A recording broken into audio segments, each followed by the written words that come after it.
morning, students. How are you all? Today we are going to discuss about the chapter magnetic effects of electric current. The first topic is magnetic field. The space around the magnet within which the magnetic force can be observed and felt, and it is denoted by capital B. वो space जहाँ तक हमारा magnet किसी चीज़ को अपनी तरफ attract कर सकता है, उस स्पेस को हम क्या बोलते हैं? Magnetic field. और मैग्नेटिक फील्ड के रिप्रेजेंट करने का सिंबल क्या है? Capital B. जैसे आपने देखा ही है कि जब भी आप किसी मैग्नेट के पास किसी मेटल की चीज़ को रखते हो तो वो उसे कुछ स्पेस तक अट्रैक्ट करते हैं. जितनी स्पेस तक वो उसे अट्रैक्ट कर रहे हैं तो उस स्पेस को हम क्या बोलेंगे कि मैग्नेट का अफेक्ट आ रहा है, मैग्नेटिक फील्ड एक्सपीरियंस हो रही है, तो उसे क्या बोलते हैं? Magnetic field. Second topic is magnetic field lines. Magnetic field lines होती क्या है? हमारे पास एक इमेजिनरी लाइंस, अगर एक्चुअल में मैं बोलूँ तो यहाँ पे कोई लाइंस नहीं होती, लेकिन मैग्नेटिक फील्ड लाइंस हमारे पास होता क्या है? इमेजिनरी लाइंस होती हैं. कॉन्टिन्यूस पाथ कहाँ से कहाँ तक जाएगी? हमेशा मैग्नेटिक फील्ड नॉर्थ पोल से स्टार्ट होगी और साउथ पोल पे एंड करेगी. जब भी आप कोई भी मैग्नेटिक फील्ड लाइन ड्रॉ करोगे, आप हमेशा रिप्रेजेंट करोगे it will go from north to south. तो हमेशा मैग्नेटिक फील्ड लाइंस नॉर्थ से इमर्ज करेंगे और साउथ पे मर्ज करेंगे. और जितनी ज़्यादा मैग्नेटिक फील्ड लाइंस एक दूसरे के क्लोज होंगी उतना वहाँ पे स्ट्रेंथ क्या होगा? ज़्यादा. अगर यहाँ पे आप देखो तो यहाँ पे मैग्नेटिक फील्ड लाइंस एक दूसरे के बहुत पास हैं. अगर यहाँ पे मैं देखूँगी तो यहाँ पे मैग्नेटिक फील्ड स्ट्रेंथ बहुत ज़्यादा होगी, और जब मैं दूर देखूँगी स्पेस के ऊपर तो यहाँ पे मैग्नेटिक फील्ड लाइंस एक दूसरे से दूर है, तो यहाँ पे मैग्नेटिक फील्ड स्ट्रेंथ क्या होगी? कम होगी. तो एक तो हमारे पास मैग्नेटिक फील्ड लाइंस डायरेक्शन को रिप्रेजेंट करती हैं, दूसरे हमें स्ट्रेंथ बताती हैं कि मैग्नेटिक फील्ड की स्ट्रेंथ कितनी है. Now we have taken two magnets, south pole, north pole, and second is south pole and north pole. When opposite poles are placed towards each other, अगर मैं ऑपोजिट पोल एक दूसरे के पास रखूँगी तो मैं क्या ऑब्जर्व करूँगी कि नॉर्थ पोल से मैग्नेटिक फील्ड लाइन इमर्ज हो रही है और साउथ पोल में मर्ज हो रही है. सिमिलरली यहाँ से मैग्नेटिक फील्ड लाइंस जितनी भी क्रिएट होंगी वो नॉर्थ पोल से इमर्ज करेंगे और साउथ पोल में मर्ज करेंगी.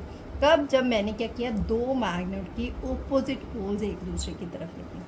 अगर मैं सिमिलर पोल्स एक दूसरे की तरफ करूँगी, जैसे यहाँ पे नॉर्थ की तरफ करूँगी, तो ऑब्वियस है there will be some repulsion. अगर रिपल्शन आ रही है तो यहाँ पे जो मैग्नेटिक फील्ड लाइंस होंगी they will repel each other. North pole से इमर्ज करेंगी और साउथ पे मर्ज. सिमिलरली यहाँ पे नॉर्थ पोल से इमर्ज और साउथ में मर्ज.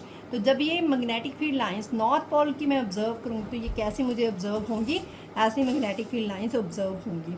नेक्स्ट है very very important, that is the properties of magnetic field lines. और इस पोर्शन से डेफिनेटली एक क्वेश्चन बनता ही बनता है और इसे बड़े ध्यान से करोगे बच्चे आप.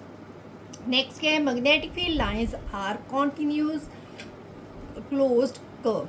कॉन्टिन्यूस क्लोज कर्व, अगर मैं यहाँ पे मैग्नेटिक फील्ड लाइंस ड्रॉ करूँ तो यहाँ पे नॉर्थ पोल और साउथ पोल, हमने अभी पढ़ा कि मैग्नेटिक फील्ड लाइंस कहाँ से स्टार्ट होती हैं? नॉर्थ पोल से साउथ पोल. यहाँ से मैग्नेटिक फील्ड लाइंस इमर्ज करी और यहाँ पे मर्ज करी.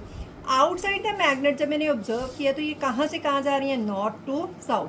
अगर विद इन द मैग्नेट में ऑब्जर्व करूँगी तो ये कहाँ से कहाँ जाएंगी? South to north. तो सिमिलरली ये magnetic field lines north pole से बाहर निकलती हैं, साउथ पोल में मर्ज करेंगी और साउथ से किस तरफ जाएंगी? नॉर्थ की तरफ. इसलिए हम इसे क्या बोलते हैं? Closed continuous loops. तो ये क्लोज्ड कॉन्टिन्यूस लूप्स आप ऑब्जर्व करिए जो यहाँ पे मैग्नेट से बने हैं. कहाँ से? नॉर्थ से साउथ पोल तक. Now the next property is tangent at any point on the magnetic field lines gives the direction of magnetic field at that point. So here are two magnetic field lines. They intersect at a point. That point is called P point. अगर मैं इन points के ऊपर, यानी कि इस point के ऊपर मैं टेंजेंट ड्रॉ करूँ, टेंजेंट क्या होता है? Perpendicular to the line. Tangent हमें क्या रिप्रेजेंट करता है? Direction of magnetic field.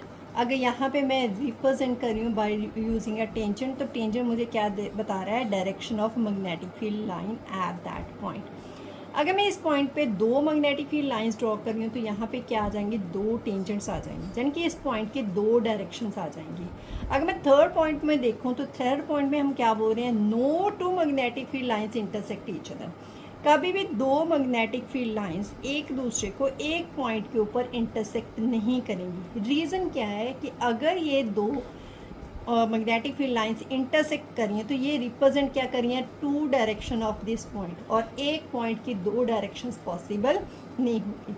तो इसलिए हम क्या बोलते हैं कि कभी भी दो मैग्नेटिक फील्ड लाइंस एक दूसरे के साथ इंटरसेक्ट नहीं करती, क्योंकि अगर वो इंटरसेक्ट करेंगी तो वो क्या रिप्रेजेंट करेंगी, दो डायरेक्शन, जो कभी भी एक पॉइंट की पॉसिबल नहीं होती। तो इसीलिए हम बोलते हैं कि कभी भी दो डायरेक्शंस नहीं पॉसिबल, सो हम कभी भी दो मैग्नेटिक फील्ड लाइंस को एक पॉइंट के ऊपर इंटरसेक्ट नहीं कर सकते। तो इसका मतलब जब भी दो मैग्नेटिक फील्ड लाइंस क्रिएट होंगी, उन दोनों मैग्नेटिक फील्ड लाइंस की अपनी अपनी डायरेक्शन होगी, कभी वो किसी पॉइंट के ऊपर इंटरसेक्ट नहीं करेंगी। Now the last point is magnetic field lines are crowded in the region of strong magnetic field. देखो यहाँ पे अगर मैं मैग्नेटिक फील्ड लाइंस ड्रॉ करूँ तो जिस पॉइंट के ऊपर मैग्नेटिक फील्ड लाइंस एक दूसरे के बहुत पास होंगे तो वहाँ पे मैं क्या बोलूँगी, स्ट्रॉन्गर मैग्नेटिक फील्ड है। जहाँ पे मैग्नेटिक फील्ड लाइंस एक दूसरे से दूर होंगी तो वहाँ पे क्या होगा, वीक मैग्नेटिक फील्ड।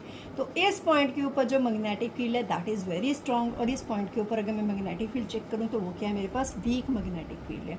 तो यही चीज़ इस पॉइंट में बोला गया है कि मैग्नेटिक फील्ड लाइंस जहाँ पे क्राउडेड होंगी, यानी कि जहाँ पे मैग्नेटिक फील्ड लाइंस एक दूसरे के पास होंगी वहाँ पे स्ट्रॉन्ग मैग्नेटिक फील्ड होगा, और जहाँ पे मैग्नेटिक फील्ड लाइंस एक दूसरे से दूर होंगी तो वहाँ पे जो मैग्नेटिक फील्ड होगा that is week. So thank you students. So these are the properties of magnetic field lines.